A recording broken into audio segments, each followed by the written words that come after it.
Sono Elena Maccaferri, pedagogista dell'istituzione Scuole Nidi d'Infanzia del Comune di Reggio Emilia e con piacere vi racconto un po' come oggi stiamo trattando il tema della differenza di genere, che pensiamo sia un tema planetario e importante per ogni paese del mondo e che abbia sempre bisogno di essere rinnovato. E lo dico perché in realtà nell'esperienza dei nidi e delle scuole comunali di Reggio Emilia è stato un tema trattato fin dagli anni 60. Penso a alcuni passaggi negli anni 80, negli anni 90, con anche una pubblicazione che si chiama Tenerezza, in cui si affrontava anche in qualche modo questo tema. Però pensiamo che oggi, nella contemporaneità, nel 2022, abbiamo davvero bisogno di riprendere il tema delle differenze di genere in una società che ovviamente si è anche molto modificata, si è modificata anche il ruolo della donna nella società, l'idea di essere famiglia oggi. Quindi abbiamo davvero bisogno come scuole nidi di riflettere costantemente su questo tema.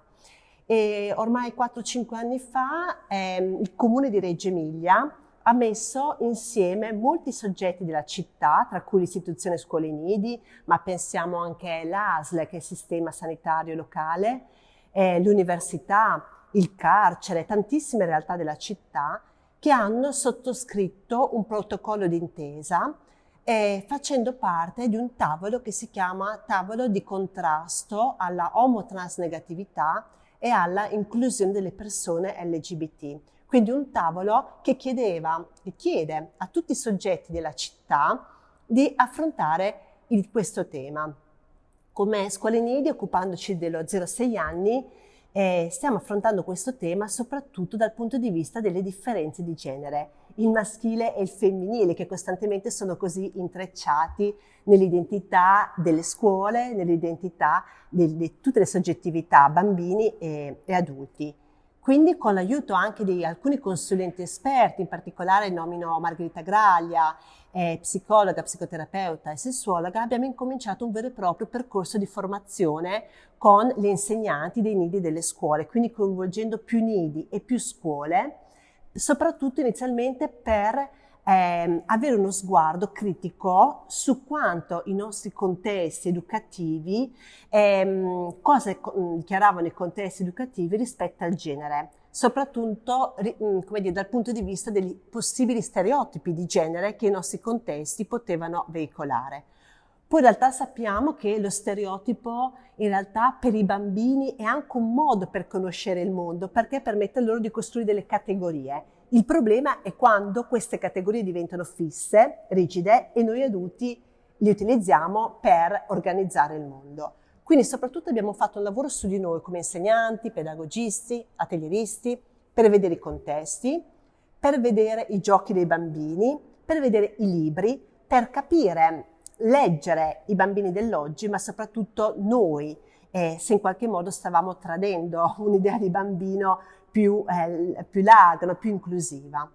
E quindi abbiamo cominciato questo percorso di formazione che ci ha visto anche in un confronto diretto con i genitori. Abbiamo raccolto molte conversazioni dei bambini, cercando di lavorare proprio sulle soggettività. Quindi i temi che oggi stiamo affrontando in particolare è il linguaggio dei bambini, il linguaggio degli adulti e i contesti. Faccio solo un piccolo esempio. Parlando dei supereroi tra i bambini dei 5 anni, adesso sarebbe bello leggere la loro conversazione, usciva molto il tema del supereroe al maschile, della potenza dei maschi. Però in realtà più i bambini ne parlano, più sentono le contraddizioni di questo, tant'è che a un certo punto una bambina dice sì, ma ci sono anche le supereroe, quindi declinando al femminile un concetto che solitamente veniva declinato al maschile. E quindi da lì incomincia una conversazione dove in qualche modo cosa abbiamo imparato? Che se parli in modo plurale ci sono la possibilità di cadere negli stereotipi molto grande, ma quando entri poi nelle soggettività, nei racconti soggettivi dei bambini, in realtà ti rendi conto di come queste categorie, poi maschile e femminile, siano molto fluide, sono molto accoglienti delle diversità. Questo è quello su cui stiamo lavorando, quindi linguaggi, contesti, tenendo con noi le famiglie e ovviamente i pensieri, tutte le domande che i bambini costantemente ci portano. Grazie e buonissimo lavoro per le ricerche che state facendo anche nei vostri paesi e in Spagna.